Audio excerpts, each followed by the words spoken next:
ಒಂದು ಕಾಲ ಇತ್ತು. ಭಾಳ ದೂರ ಏನಿಲ್ಲ, 40-50 ವರ್ಷಗಳ ಹಿಂದೆ. ಯಾರು ಹೆರಿಗೆ ಆಗಬೇಕಾದ್ರೆ ಹೆಚ್ಚು ದವಾಖಾನೆ ಹೋಗ್ತಾನೆ ಇರಲಿಲ್ಲ. ಎಲ್ಲವೂ ಸೂಲಿಗಿತ್ತಿಯರಂತಿದ್ದರು. ಹೌದಾ? ಅವಾಗ ನರ್ಸ್ಗಳು ಇರಲಿಲ್ಲ, ಸೂಲಿಗಿತ್ತಿಯರಂತಿರ್ತಿದ್ರು. ಅವರೇ ಡೆಲಿವರಿ ಮಾಡಿಸ್ಕೊತಿದ್ರು. ಮನ್ಯಾಗ ಒಬ್ಬರು ಸೂಲಿಗಿತ್ತಿರ್ತಿದ್ರು. ಅನುಭವಿಕರಾದಂಥ ಹಿರಿಯ ಹೆಣ್ಮಕ್ಳು ಏನಿರ್ತಾರಲ್ಲ, ಅವರು ಅನೇಕ ಹೆರಿಗೆ ಮಾಡಿಸ್ಕೊಂಡು ಅನುಭವದ ಆಧಾರದ ಮೇಲೆ ಒಂದೊಂದು ಓಣ್ಯಾಗ ಒಬ್ಬರು ಇಬ್ಬರು ಇದ್ದೇ ಇರ್ತಿದ್ರು. ಉದಾಹರಣೆಗೆ ನಮ್ಮ ತಾಯಿನೇ, ಸ್ವತಃ ನಮ್ಮ ತಾಯಿ ಅನೇಕ ಹೆರಿಗೆಗಳನ್ನು, ನ್ಯಾಚುರಲ್ ಹೆರಿಗೆಗಳನ್ನು ಮಾಡಿಸಿದ್ದ ಅನುಭವ. ಎಷ್ಟು ಅದ್ಭುತವಾದ ಒಂದು ಸಾಮಾಜಿಕ ಸೇವೆಯನ್ನು ನಮ್ಮ ತಾಯಿ ಮಾಡ್ತಿದ್ರಪ್ಪ ಅಂತಂದ್ರೆ, ಯಾರು ಹೋಟೆಲ್ ಅದಾರ ಅವ್ರ ಕಡೆ ಹೋಗಿ ಮುಂಚೆಗೆ ಅವ್ರಿಗೆ ಕುಲಾಯಿ ಕೊಟ್ಟು ಬಿಡ್ತಿದ್ರು, 5 ಕುಲಾಯಿ ಕೊಟ್ಟು ಬಿಡ್ತಿದ್ರು.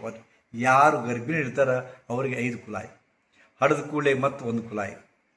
ಹೀಗೆ ಅನೇಕ ಸಹಾಯ ಮಾಡ್ತಿದ್ರು. ಅವ್ರನ್ನ ಮನ್ಯಾಗ ಡೆಲಿವರಿ ಮಾಡಿಸ್ಕೊತಿದ್ರು. ಇರ್ಲಿಕ್ಕಪ್ಪ ಅಂತಂದ್ರೆ ಇಲ್ಲೇ ನಮ್ಮ ಊರು ಹೊರಗನ ಒಂದು ಹೆರಿಗೆ ಆಸ್ಪತ್ರೆ ಇರ್ತಿತ್ತು, ಅಲ್ಲಿ ಕರ್ಕೊಂಡು ಹೋಗಿ ಸುಮ್ಮನೆ ಹೆರಿಗೆ ಮಾಡಿಸ್ಕೊಂಡು ಬರೋರು. ಈ ಥರದ ಒಂದು ಪದ್ಧತಿ ಇತ್ತು. ಹೌದಾ? ಅವಾಗೆಲ್ಲ ಸಿಜೇರಿಯನ್ ಅನ್ನೋದು ಇರಲಿಲ್ಲ. ಸಿಜೇರಿಯನ್ ಐತಪ್ಪ ಭಾಳ ಡೇಂಜರಸ್ ಅಂತೂ, ಏನೋ ಸೀರಿಯಸ್ ಐತೆ ಅಂತ ತಿಳ್ಕೊತಿದ್ರು. ನ್ಯಾಚುರಲ್ ಡೆಲಿವರಿ ಎಲ್ಲ. ಮತ್ತು ಹುಟ್ಟಿದ ಹುಡುಗರು ಒಂದು 7 ಪೌಂಡು 8 ಪೌಂಡು, ಅದು 3-4 kg ಗುಂಡು ಇರ್ತಿದ್ದು. ಹೌದಾ? ಬೆಳೀತಾ ಇನ್ನಷ್ಟು ಗುಂಡು ಅವಕ್ಕೆ ಸಾಕ್ಷಾತ್ ಕೃಷ್ಣ ಪರಮಾತ್ಮನೇ ಇರ್ತಿದ್ರು ಅವರೆಲ್ಲ. ಸೊ ನೆದರಿ ಬೀಳ್ತಿತ್ತು, ಆ ಕೂಸುಗಳಿಗೆ ನೆದರಿ ಬೀಳ್ತಿತ್ತು.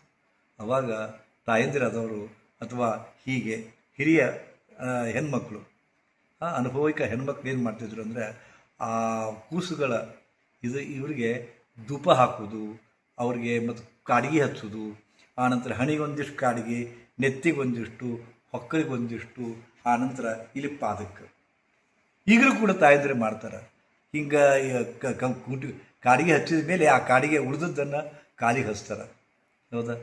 ಇದು ದೃಷ್ಟಿದೋಷ ನಿವಾರಣೆ ಆಗುತ್ತೆ ಅಂತಕೊಂಡು ಈಗಿನ ನೀವು ಏನಪ್ಪ ಅಂದರೆ ವಿವೇಕ ಮಣಿಗಳು, ಸ್ವಲ್ಪ ಭಾಳ ವಿವೇಕ ಇದ್ದವರು, ವಿಚಾರವಂತರು, ಪ್ರಾಜ್ಞವಂತರು, ಇವೆಲ್ಲ ಹಳೆಯ ಪದ್ಧತಿಯನ್ನು ಮಾಡೋರೆಲ್ಲ ಮೂಢನಂಬಿಕೆಗೆ ಉಳ್ಳವರು ಅಂದ್ಕೊಂಡು ಅವರು ಒಂದು ಬಿರುದು ಕೊಡ್ತಾರೆ ಅವರಿಗೆ. ಸೊ ಇಂಥ ನಮ್ಮ ಭಗವಾನ್ ಅಂತವರು, ಪ್ರಕಾಶ್ ರಾಜ್ನಂಥವ್ರು, ಅವರೆಲ್ಲ ನಾವು ಏನು ಮಾಡೋದು ಎಲ್ಲ ಅವರಿಗೆ, ಅವ್ರ ಕಣ್ಣಿಗೆ ಮೂಢನಂಬಿಕೆನ ಹೊಲಸುಗಳೇ ನಾವು ಮಾಡೋದೆಲ್ಲ. ಸೊ ಇಂಥ ಕಾಲದೊಳಗೆ ಅವಕ್ಕೆ ಪಾದಕ್ಕೆ ಇದನ್ನು ಹಚ್ಚಿದ್ದು ಗೊತ್ತಿದೆ. ಅದು ಒಂದು ಕಾಲ ಹೋಯ್ತು. ಆದರೆ ಹಿಸ್ಟ್ರಿ ರಿಪೀಟ್ಸ್ ಅಂತ ಹೇಳ್ತಾರಲ್ಲ, ಇತಿಹಾಸ ಮರುಕಳಿಸುತ್ತದೆ ಅಂತ ತಿಳ್ಕೊಂಡು ನಿಮಗೆ ಗೊತ್ತಿರಲಿ. ನಿಮ್ಮ ಪಾದಗಳಿಗೆ ಈಗ ನೀವು ಎಷ್ಟೋ ಜನ ಬರ್ತಿರಲ್ಲ, ಒಂದು ಕೆಲಸ ಆಗೋವಲ್ಲ ರೀ, ಹೋದ ಕೆಲಸ ಒಟ್ಟು ಸಕ್ಸಸ್ ಆಗೋದಿಲ್ಲ ರೀ, ನಮ್ಮ ವ್ಯವಹಾರ ಕಟ್ ಆಗತ್ತೆ ರೀ, ಮತ್ತು ಏನಾರು ಮಾಡೋಕ್ಕೆ ಹೋದ್ರೆ ಪೂರಾ ಲಾಸ ರೀ. ಹೌದಾ? ಒಂದು ಕೆಲಸ ಚಲೋ ಆಗತ್ತನ್ರಿ, ಎಲ್ಲ ಹಿಡಿದ ಕೆಲಸ ಎಲ್ಲ ಫೇಲ ರೀ, ಈ ಥರ ಹೇಳ್ಕೊತಿರ್ತಿರಲ್ಲ. ಇದಕ್ಕೆ ಪರಿಹಾರದ. ಹೌದಾ? ಏನು ಪರಿಹಾರಪ್ಪ ಅಂದ್ರೆ, ಹೊರಗಡೆ ಹೋಗ್ತಿರ್ಬೇಕಾದ್ರೆ, ಇಂಪಾರ್ಟೆಂಟ್ ಕೆಲಸಕ್ಕೆ ಹೋಗ್ತಿರ್ಬೇಕಾದ್ರೆ, ಬಿಸ್ನೆಸ್ ಹೋಗ್ತಿರ್ಬೇಕಾದ್ರೆ, ಅಂಗಡಿ ಹೋಗ್ತಿರ್ಬೇಕಾದ್ರೆ, ನೀವು ನಿಮ್ಮ ಎಡಪಾದಕ್ಕೆ ಅವಾಗ ಕಾಡಿಗೆ ಹಚ್ತಿದ್ರು. ಕಾಡಿಗೆ ಇದ್ರೆ ಹಚ್ಕೊಳ್ಳೋದು ಭಾಳ ಚಲೋ. ಈ ಒಂದು ಬಿಸ್ನೆಸ್ಸು ಇಂಪ್ರೂವ್ಮೆಂಟ್ ಆಗ ಲಕ್ಷ್ಮಿ ಬರಬೇಕಂದ್ರೆ ಇದರಿಂದ. ಆನಂತರ ಎಲ್ಲಕ್ಕೂ ಬೆಸ್ಟಪ್ಪ ಅಂತಂದ್ರೆ ಮಿಡಲ್ ಫಿಂಗರ್ನಿಂದ. ಅದನ್ನು ಏನು ಮಾಡ್ತಿದ್ರು, ಕಾಡಿಗೆಯನ್ನು ಹಿಂಗೆ ಹಚ್ಕೊಂತಿರ್ಬೇಕು. ಇದು ಈ ಐತಲ್ಲ, ಇದಕ್ಕೆ ಇಲ್ಲಿ ಹತ್ಬೇಕು. ಕೆಲವು ಮಂದಿ ಇಲ್ಲಿ ಸೆಂಟ್ರಾಗಿ ಹಚ್ತಾರೆ. ಹೌದಾ? ಇಲ್ಲಿ ಕಾಡಿಗೆಯನ್ನು ಅಥವಾ ಒಂದು ಕಪ್ಪು, ಇದನ್ನು ಈ ಥರ ಕಪ್ಪು ಪೆನ್ ಇರ್ತಂತ ತಿಳ್ಕೊಬೇಕು. ಕಪ್ಪು ಸ್ಕೆಚ್ ಪೆನ್, ಈ ಥರ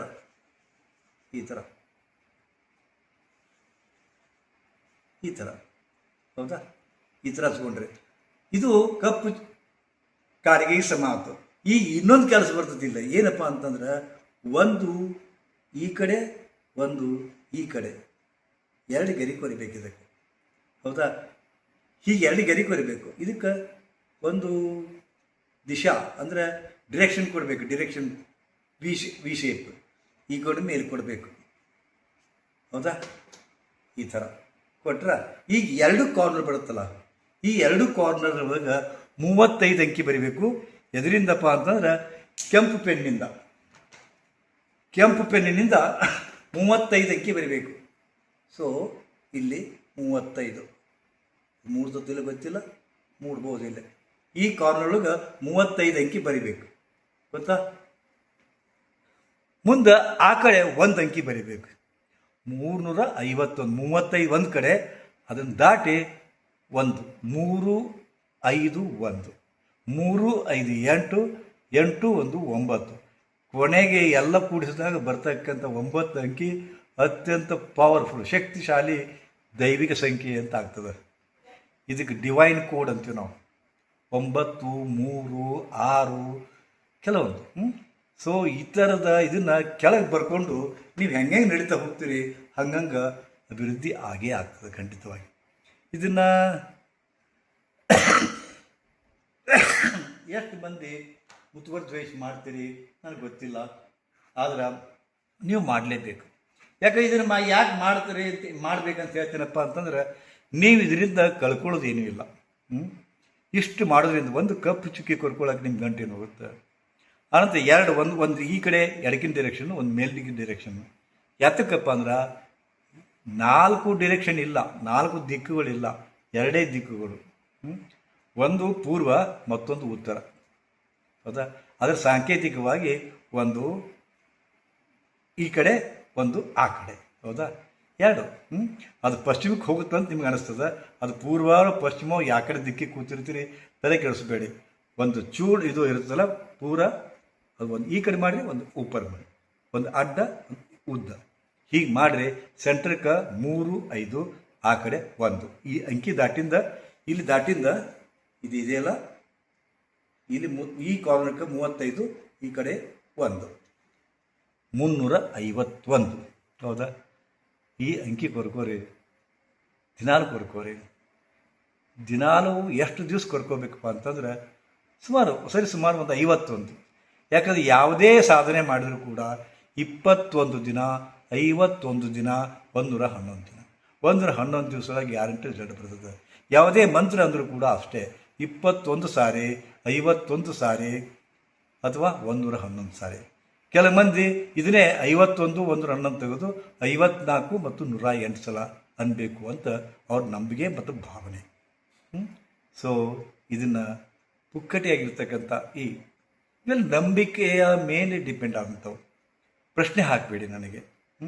ನೀವು ಮಾಡಿದ್ದೀರಾ, ಒಳ್ಳೇದಾಗುತ್ತಾ, ಎಷ್ಟು ಮಂದಿ ಒಳ್ಳೇದಾಗೈತಿ, ಇವಿನ ಥರ ಪ್ರಶ್ನೆ ಹಾಕುವವರು ನೋಡ್ಲಿಕ್ಕೆ ಹೋಗಬೇಡಿ.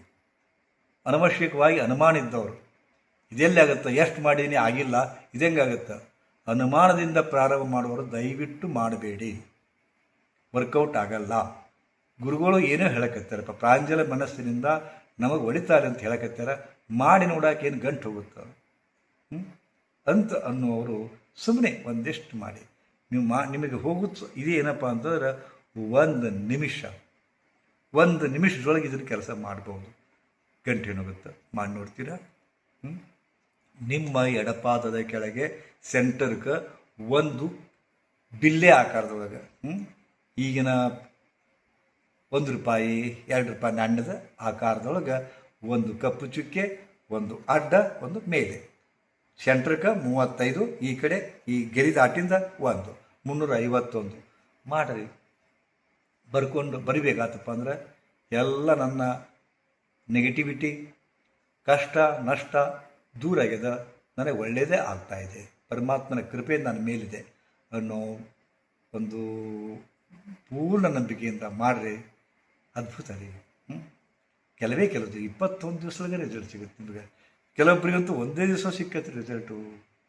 ಏನು ಹೇಳಿ ನಾನು. ಸೊ ಮಾಡಿರಿ, ನೋಡಿರಿ. ಇದು ಎಲ್ಲ ಹೆಂಗದವಪ್ಪ ಅಂದ್ರೆ ಡೂ ಇಟ್ ಯುವರ್ ಸೆಲ್ಫ್ ಅಂತ.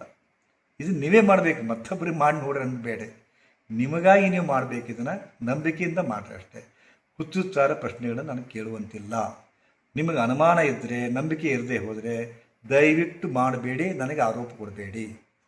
ಇದ್ರ ಬಗ್ಗೆ ನಾನು ಕಮೆಂಟೂ ಹಾಕಬೇಡ್ರಿ. ನಾನು ಹೇಳಕ್ಕೆ ಹತ್ತೀನಿ, ಎಷ್ಟೋ ಮಂದಿ ಒಳ್ಳೇದು ಆಗ್ಯದ, ಈಗಾಗಲೇ ಒಳ್ಳೇದು ಆಗ್ಯದ.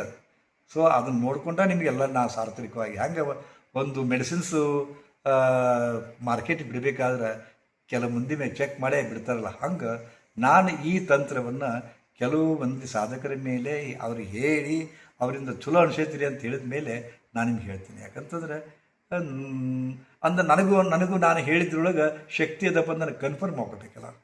ಕನ್ಫರ್ಮ್ ಮಾಡ್ಕೊಂಡು ಹೇಳಕತ್ತೀನಿ. ಅದಕ್ಕೆ ಮಾಡಿರಿ, ನೋಡಿರಿ, ಒಳ್ಳೇದಾಗಲಿ. ಖಂಡಿತವಾಗಿ ಒಳ್ಳೇದಾಗ್ತದೆ. ಇನ್ನೇನು ಹೇಳಿ. ದೇವರು ದಯಾ ಘನ ಅದನ. ಆ ದಯಾಘನ ಪರಮಾತ್ಮ ಖಂಡಿತವಾಗಿ ನಿಮ್ಮ ಮೊರೆ ಕೇಳ್ತಾನ, ನಿಮ್ಮ ತಂತ್ರವನ್ನು ಅವಲೋಕಿಸ್ತಾನ. ಇವನಿಗೆ ನನ್ನ ಅವಶ್ಯಕತೆ ಅದಂತ ತಿಳಿತೈತಿ. ಆತ ನಿಮಗೆ ಕರುಣಾ ತೋರ್ತಾನ, ಆಶೀರ್ವಾದ ಮಾಡ್ತಾನೆ. ಒಳ್ಳೆಯದಾಗಲಿ. ಶಿವ ಶಿವ.